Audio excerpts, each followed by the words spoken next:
Peace. This is Wise for Wise Words Media. Back at y'all with another Top 5 Tuesday. And this week, we're going to go through, especially coming off the heels of the finale of one of boxing's most celebrated trilogies in recent history between Canelo and Triple G. We're going to go through top 5 trilogies outside of Canelo and Triple G. You know, their first 2 fights were epic. They were really good fights. This third fight was very lackluster and boring. Some people even at work asked me, did Triple G, what was that? Did he take a dive? Did they pay him to lose? No dive, no conspiracy theory, simply reality. You know, like the legendary great trainer, commentator, analyst, Teddy Atlas once brilliantly said, every time a fighter steps into the ring, he leaves a little bit of himself behind when he steps out. And, you know, that's precisely put. You know, these guys take a lot of beatings. They go through a lot of rigorous stuff that we don't even see because the cameras ain't following outside the ring before training, you know, whether it's sparring or dieting or, you know, whatever their training camp regimen consists of. There's stuff that they're going through. So when they go in the ring and with no headgear and they taking a pummeling, they leave a little bit of themselves behind and they're no longer the same person, he said. And it's true. So a man in Triple G that was 40 years old, you can't expect much from him. This fight came 4 years after the second fight, and even the first 2 fights came late in Triple G's career because Canelo avoided him for 2 years. He even dropped his middleweight belt to not fight Golovkin. But that's another story.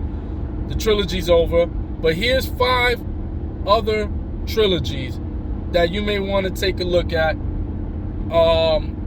Especially anybody that's young and up and coming, training. You might want to watch these fights. They're very inspirational and, you know, something to enjoy. Boxing history. So, number 5, check out Muhammad Ali versus Joe Frazier. That trilogy was one of the most, and if not the most, probably the most celebrated trilogy in boxing history. We have the famous one called the Thriller in Manila that took place in the Philippines, which was the rubber match. I'm the type of guy, I don't like to give spoilers out, so I'm not going to say what happened in any of these fights. You could go look them up and watch them. But I'm a huge Joe Frazier fan. Joe Frazier he's tied with Mike Tyson and Evander Holyfield as my favorite heavyweights. I love Ali too. But I mean, when you talk about like boxing ability, I think my favorite gotta be Mike, Evander, and Joe. You know, but Smoking Joe was short, and Tyson liked that about himself, about Joe Frazier too, because Tyson was sort of short too for that division. So Joe Frazier used to have this sick head movement. And man, his head movement was so dope. And he would beat people up with one hand. That left hook, that hook from Joe Frazier, yo, Joe Frazier's hook was amazing. But yeah, man, Ali, we all know about Ali's footwork, man. Ali's footwork was so legendary that the greatest, or, you know, celebrated universally as the greatest martial artist, Bruce Lee, once said that he studied Muhammad Ali's footwork and that improved his martial arts. And if you look at early Bruce Lee films, he used to fight very linear. He used to go straight. Once he started watching Muhammad Ali and studying Muhammad Ali, that's when you started getting the bouncing, you know, lateral movement, moving off the center line more and shifting with better footwork. And that came from studying Muhammad Ali, he said. So check out that trilogy, Ali, Frazier. Number 4, I'm going to go with I'm gonna go with Big Daddy Bo, Riddick Bowe versus Evander Holyfield. Yeah, man. Big Daddy Bowe and Holyfield. You want to see some heavyweights go at it? I mean, talking about like just toe-to-toe bombs. Big bombs blasted. I love Holyfield because Holyfield came up from cruiserweight. And while Mike Tyson was the man that everybody was scared of, the world, this man, Mike Tyson, intimidated everything that moved in the boxing world. There was only one guy that was smaller and did not budge. And he wasn't scared of Mike. And that was Evander Holyfield. And as much as I love Mike, I love Holyfield for that too, man. Holyfield, that's why he's the real deal Holyfield, man. He knew he could beat Mike. He felt it. He wasn't intimidated. He knew his ability. And he wanted his opportunity. He wanted his chance. And it almost didn't happen, you know, once Tyson lost to what's the name, out in Japan in the upset of all upsets with Buster Douglas. But they did eventually fight. But Holyfield goes on to fight Big Daddy Riddick Bowe. You want to see blow for blow, some pounding boxing going on? Check out Bowe Holyfield Trilogy. At number 3, I'm gonna put, for 3, I'm gonna go with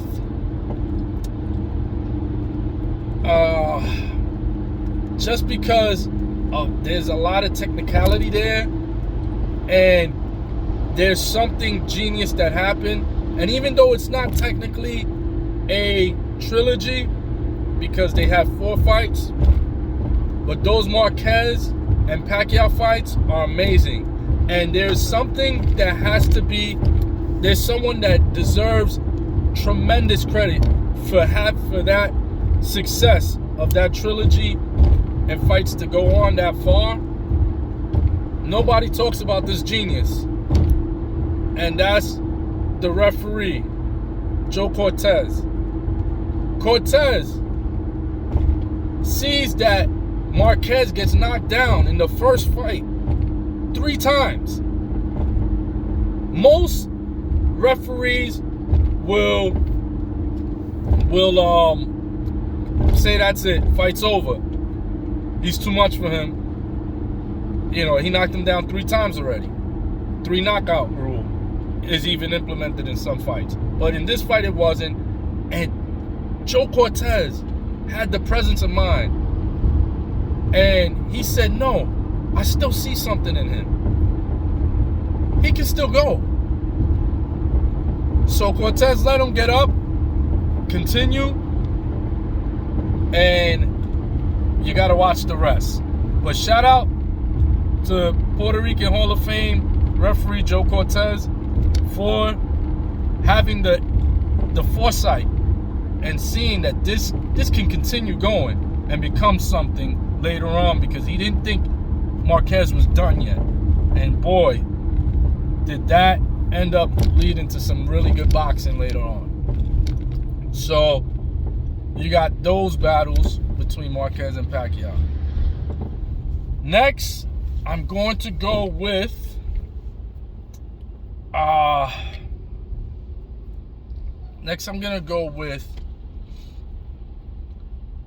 it's hard to decide between number 2 and number 1, but I'm gonna go with number 2 being Gotti Ward. Gotti Ward, and these two, number 1 and number 2, could be interchangeable on any list, but I'm gonna give Gotti Ward number 2. And you want to talk about one of the bloodiest fights you'll ever watch? One of the bloodiest. Look up Arturo Gotti versus Mickey Ward, the trilogy. Man, these guys fought to a bloody pulp. And, you know, usually in boxing, there's 2 buttons you can press. You can tap that chin, or you can hit the liver. And those are usually finishes when somebody goes down. But yo, dudes is getting hit in the liver, getting back up, blood all over their trunks. This is like boxing excitement in its highest form. Like, this was a great trilogy. Go check those out.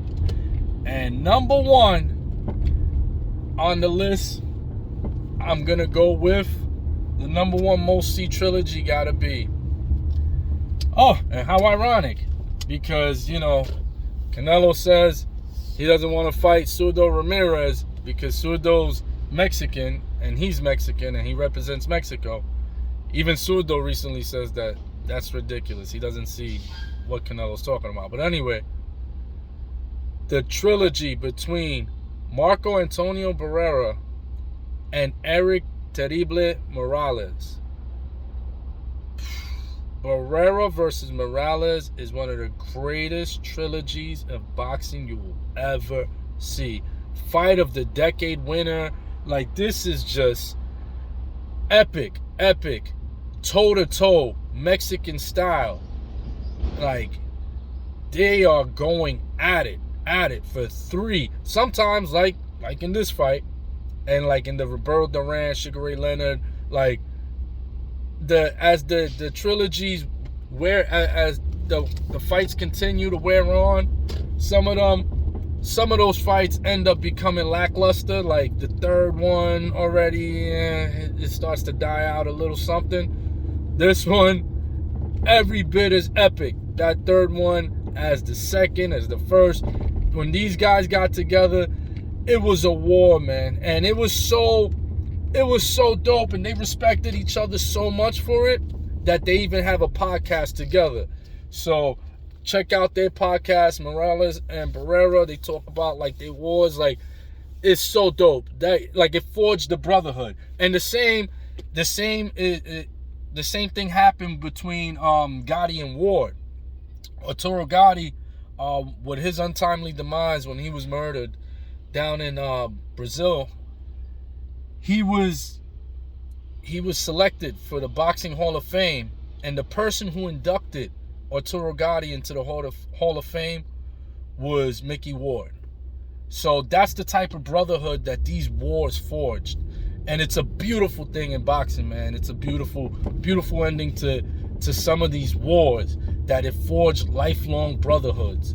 And you could have a guy like Mickey Ward that went to bloody war with Arturo Gotti, and it leads to a brotherhood where he's inducting his counterpart in these epic historic battles, inducting him to the Hall of Fame. So these are, Barrera and Morales now have a podcast together. Like, these are the type of things that boxing is beautiful for, because at the end of all of these wars, what do? They go to the center of the ring and they hug it out, because it's all about supremacy, but at the same time, it's about respect and just, training, discipline. You went through what I went through, all the struggles I went through just to get to this point. And we battled to see who was the supreme between the two, but it's nothing but love and respect because we went through the same thing together. So on that note, check out those 5. Ali Frazier. Check out